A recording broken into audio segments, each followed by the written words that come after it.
Hello friends, welcome to youtube.com Dr. V channel. In this YouTube channel we discuss veterinary science and animal husbandry lectures. I am Dr. P.R. Patel, Professor and Head. In this presentation we talk about details on Cushing syndrome in dog. This is very important and commonly disease occurring in the dog. In part 2, we'll discuss clinical findings of the Cushing syndrome.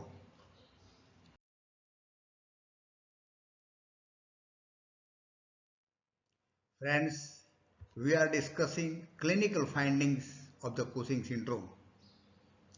We repeat here the etiological, normal physiological phenomena.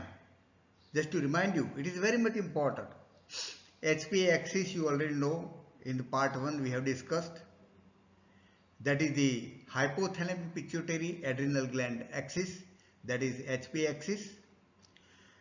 So we have seen that adrenocorticotropic hormone secretion is controlled by three intercommunicating parts, and that is the hypothalamus, pituitary gland, adrenal gland. We know the normal. Now if there is anywhere of this gland either inflammation or hyperplasia, that is the disease condition, either or, either hypothalamus, pituitary or adrenal gland, the tumor, inflammation or hyperplasia, that causes increased secretion of cortisol hormone. Increased secretion is normally also occurring, but here supraphysiological, more in quantity, for a prolonged time, for a long time, chronic secretion, and that produce a characteristic clinical signs of Cushing syndrome. That clinical signs we are going to discuss in this presentation.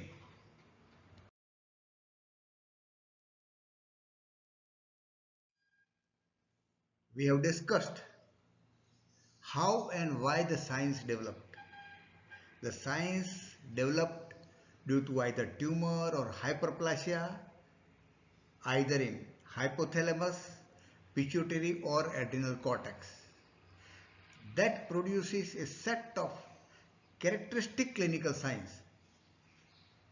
So here we discuss most common characteristic clinical signs in the dog.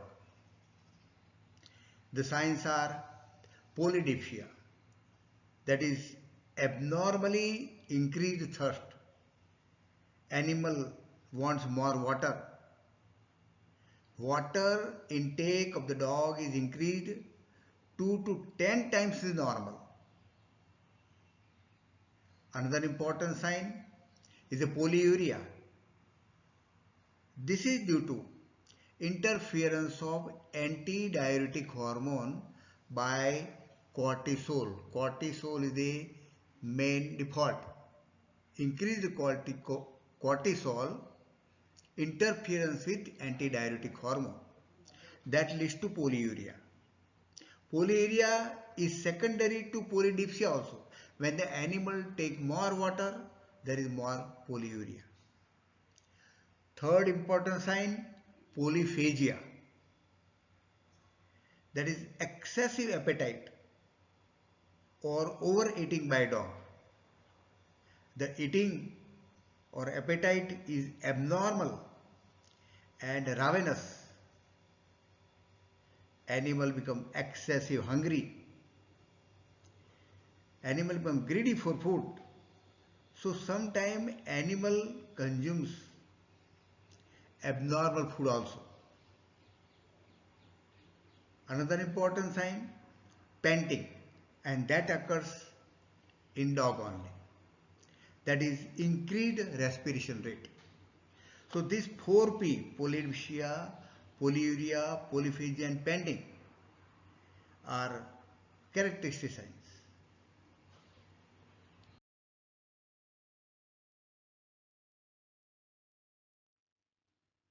The other common characteristic signs are heat tolerance. There is decreased heat tolerance of the dog. The panting is observed in hot environment, and even after little exercise the panting is observed. Animal become lethargic, that is due to obesity. Characteristic thing is abdominal enlargement, and abdomen become just like a pot, water pot. So it is called as pot belly. Belly become just like a water pot. And this pot belly is due to weakness of abdominal musculation. So the abdominal organs and abdomen droop. Enlargement of liver also causes pot belly condition, and increase of fat deposition in lumbar region due to disease also causes pot belly condition. So pot belly condition is also a characteristic. Muscle weakness due to degeneration or weakness of the muscle due to muscular dystrophy. Another characteristic is alopecia, loss of hair, that is alopecia, characteristic of this disease condition. This alopecia is non-pruritic. There is no pruritus. Alopecia is characteristically bilateral on the body. Equal distribution of alopecia on the body. Bilateral, symmetrical. This is the characteristic. And this alopecia is due to atrophy of the hair follicle. There is loss of hair.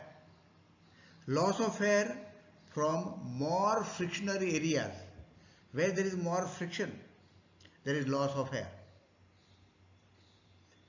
The more frictional areas are flank, ventral abdomen, posterior thighs and around neck. So this pot belly condition and alopecia are the characteristic clinical signs.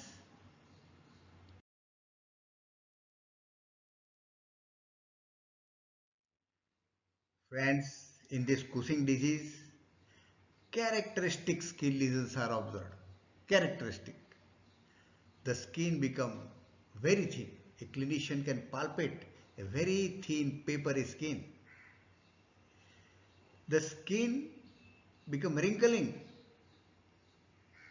Clinician can observe wrinkles on the skin. The skin is fragile. Just when the clinician stretch the skin is fragile. There are chances of bruising. Normal skin has a elasticity, but here in Cushing disease, loss of elasticity of the skin. The skin become rough, scaly like, and just the clinician feel that it is a sandpaper like. Because of the thinness of the skin, the superficial blood vessels become prominently seen, and there is plugging of keratin in the follicular pore. Follicular plugging with keratin is observed. So these are the characteristic skin lesions are observed, important for the clinician for diagnosis.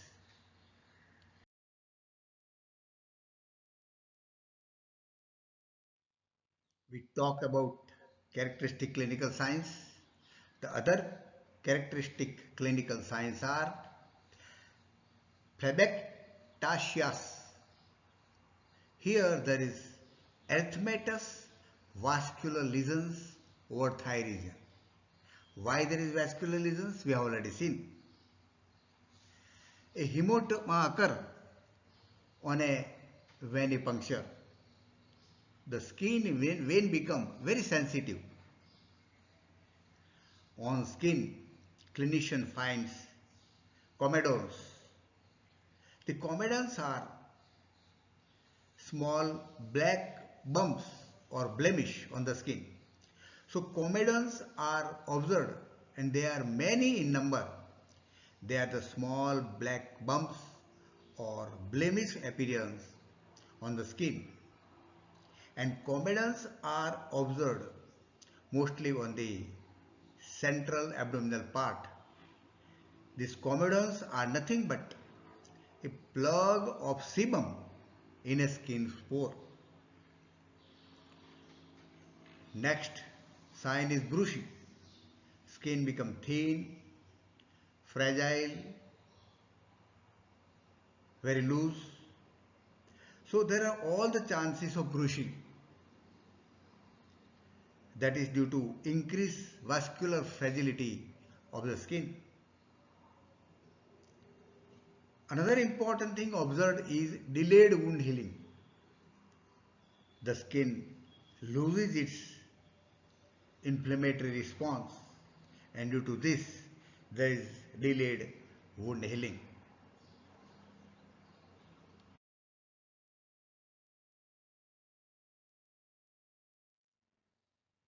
Continue with the very common characteristic clinical signs. Cutaneous hyperpigmentation. There is hyperpigmentation on skin. The skin becomes black. The black patches are either diffused or a patchy form on the body. Characteristic. Calcinosis cutis. There is deposition of calcium salts in cutaneous and subcutaneous tissue.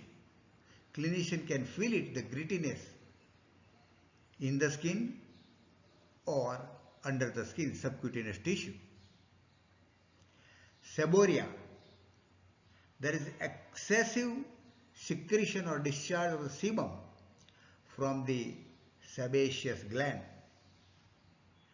Dermal atrophy, atrophy of the skin, and this is observed especially around the scars.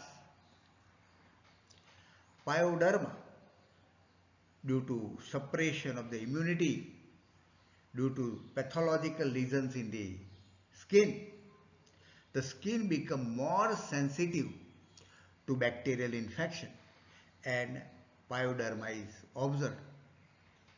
Similarly, the same reasons, recurrent urinary tract infection, the same reason, suppression of immunity.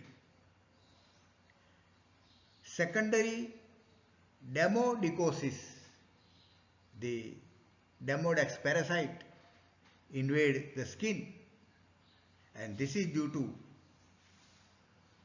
skin lesions and suppression of immunity. They can establish very well their house in the skin and they spread. So there is secondary demodecosis. It is caused by demodex parasites, ectoparasites.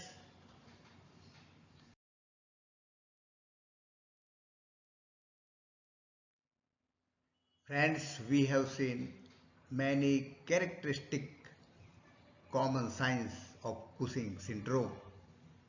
4 P's we have seen and characteristic clinical signs on skin. The clinician can see it on inspection. So there is no doubt about it for the diagnosis of Cushing syndrome. Here we see uncommon clinical manifestations. They may be observed or may not. Hypertension, abnormally high blood pressure, congestive heart failure, polyneuropathies. There is pathology of the peripheral nerves of the skin, muscle and organs are damaged. So there is holistic damage on the body. Similarly, polymyopathies affecting many muscles simultaneously. See, there is polyneuropathies, polymyopathies. So there is no part of the body is left without any damage.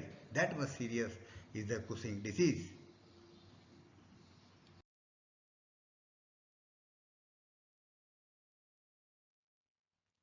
Continue with the uncommon clinical signs. There are behavioral changes observed in the dog. We have seen overeating. So there is anorexia also. There is stupor or seizures or many other type of the behavioral changes are observed. Animal may become blind. That is damage to the brain. That is from the center. Testicular atrophy in intact males and prostatomegaly, hyperplasia of the prostate gland in castrated male dogs are observed.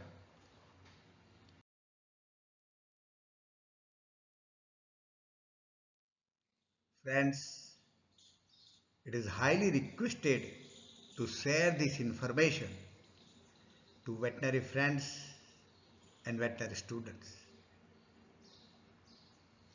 Requested to subscribe this channel, to promote the channel so that I can prepare more and more videos on veterinary aspect.